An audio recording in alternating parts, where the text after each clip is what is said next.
Lady just come in and telling us how much she's enjoyed herself. She's coming back again tomorrow. So actually, we didn't let her slip away too easily because Dee has come in to join us.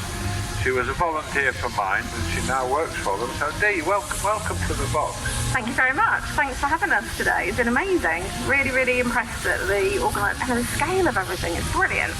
Is this your first time here at the show? It is actually, yeah. It's my first time here. Yeah. I've worked for Dorset Mine for 3 years now. I started as a volunteer and this was an amazing opportunity that we had to be invited. So we've had a really good fun morning. It's been brilliant. Thank you. Well, don't thank me. I'm just the lad on the microphone. But yes, every year that the Steam Fair supports the local charity. Last year we had, of course, the Stars Appeal at the hospital. That was this year, of course, it's your turn with mine. Now, I'm aware that there are charities supporting mental health, but not familiar with the fact that mine functions as not a sort of separate area group, if I can put it like that. Yeah, that's right. We're actually an affiliate of National Mines, so there's 150 local mines, and we cover the whole of Dorset. So we provide all the services within Dorset, and we're independent, which means we do all our own funding, which is why today the weekend is amazing for us, because we are in essence a local charity. So thanks to Louise and the team and everyone who's riding on the steamrollers, it's been amazing. Well, that's great, and I'm delighted to hear that. Now, you say you provide local services. Yep. Like what exactly? We do all kinds of things. So we provide adult services, which consists of support groups, counselling, training, and befriending, which is a really, really important service across Dorset. And we also try and educate people, whether it be in the workplace or a school environment. And we also try and catch the young people that don't go to school, because we know that mental health starts at a very, very early age. By the time you're 14, we can diagnose about half of all mental health issues. So you can see that the earlier we get to young people and give them some awareness about mental health, the better. Thinking about that, and that's very interesting to hear that. And presumably you also work with people who have suffered the ultimate loss, really, of a member of the family or whatever. So there's an element of bereavement counselling possibly as well, is there? Yeah, I mean, we don't touch on that so much. The services that we provide are kind of preventative and restorative. Yeah. But we obviously do come across, whether it be grief through possibly suicide or even losing a member of your family can trigger something. So we deal with all kinds of mental health issues. It's a huge area, but we're doing our best to help Dorset, which is quite a tall order. I'm sure it is, indeed. As you say, you are actually employed by mine, but there must be lots of volunteers as well who are supporting you in your job as well. Absolutely. We couldn't do what we do without volunteers. We have volunteers across all areas of our charity, whether it's in the office doing admin work, they might befriend someone, or fundraise like we're doing today. There's been some amazing people fundraising, so thanks to all the volunteers today. They've been brilliant. We couldn't do what we do without them. No, well, it's lovely, and we're delighted to see you and delighted to support mine. And a certain amount of the momentum for this came from a loss within our own little community of the Steamwells, where one young man took his own life, and this resulted in his family getting involved in what you're doing. And they've got motivated for all the wrong reasons, sadly, but nevertheless it's positive in that it's all helping to support other people. Yeah, we understand that talking, especially for men, is really difficult. But when you've got a mental health crisis, you can be very, very isolated, and unfortunately that means that you don't want to talk to people, when actually by reaching out and telling someone, it's probably the best thing you can ever do. So that's why we try and get people at an early age to be able to talk about their emotions, their feelings, and actually just talk.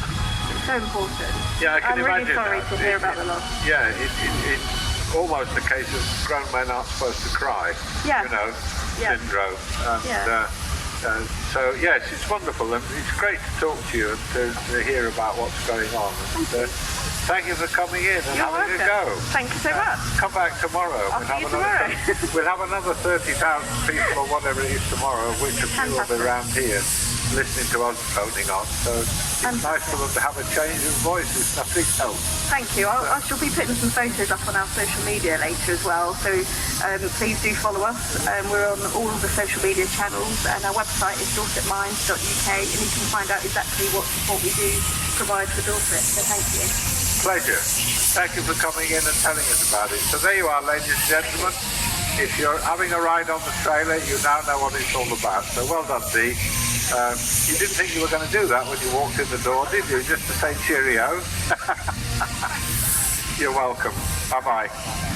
Well done, Andrew. Thank you, Dee. And I think it's actually finding out and learning about a sad case of something along these lines brings it home to you. And I know that we had just such a tragic incident in my home parish within the last 6 months, where a chap sadly committed suicide, and his son has done a great deal in the 6 months since, raising money, and really very boldly raising money for the Malvern Group of Mind.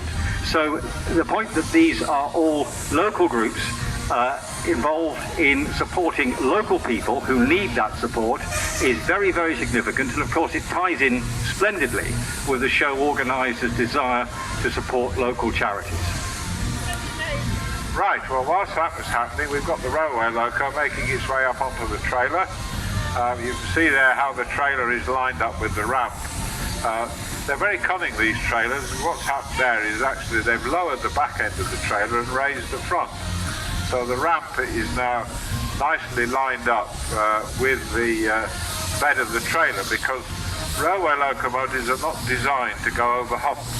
They like a nice flat bit of track that do move railway engines. In fact, he was telling us earlier he's been working up in Newcastle moving reels of cable weighing 400 tons, and they have built quite a considerably bigger trailer, but using these same modules you've got here to move these 400 ton reels of cable about.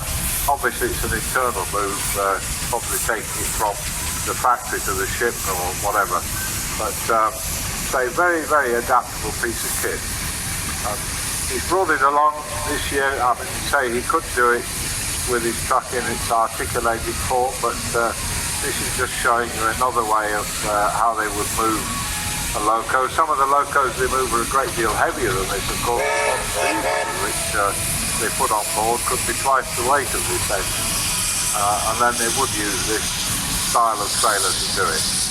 Yes, Andrew, Colin was telling us that the most number of lines or sets of wheels that he's worked with at Alice is 22. Well, you imagine that there are 9 on this outfit now, so visualise what 2.5 times that would look like. And also the Newcastle job with the big cable reels at 400 tons plus each involved this particular technique. They put 2 sets side by side, all bolted together, so that the whole point of the modular trailer is that you can configure any arrangement you need for the task that you've got. You're not limited by the fact that one trailer is so big and another trailer is not quite as big. You build the trailer with using these sections, these lines, these modules, to suit the job you're doing.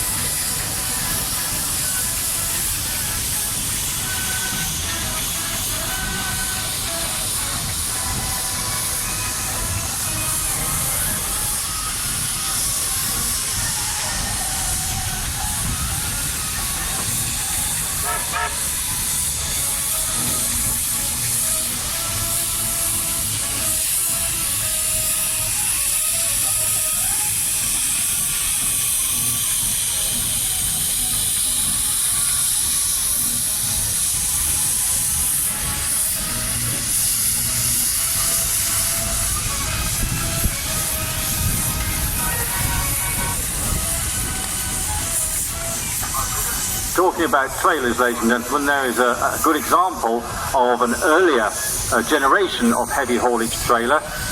You will see the low loader, or the drawbar float as it's known, that is going down the slope away from the commentary box end at the moment on its solid tyres. This is a trailer that was built by Cranes of Dereham. I mentioned them a while ago as the preeminent trailer builders of the first half of the 20th.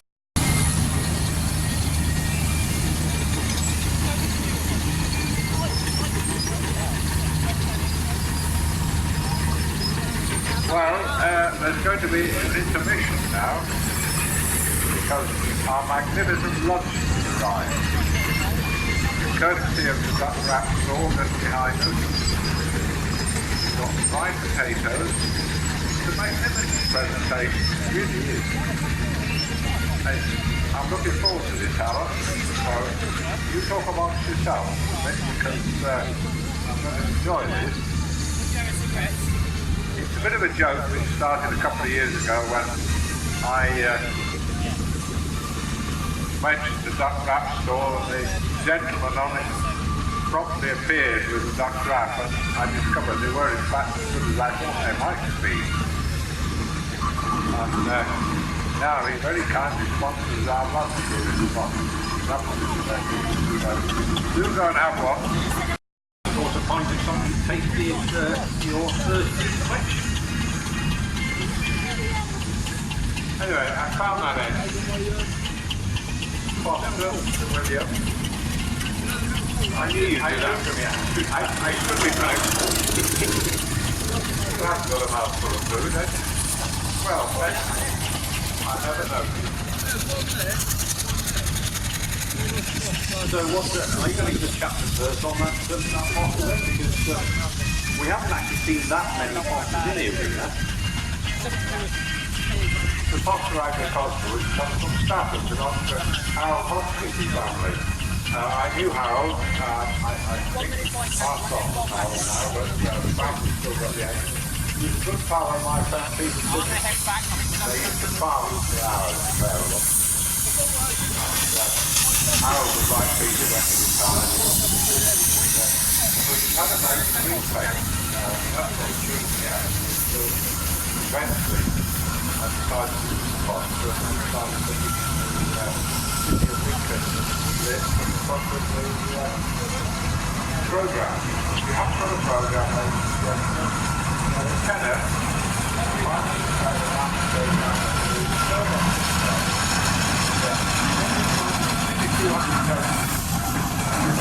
Manner of information so as to say, you'll history of more something the picture of Lancaster here and all that stuff.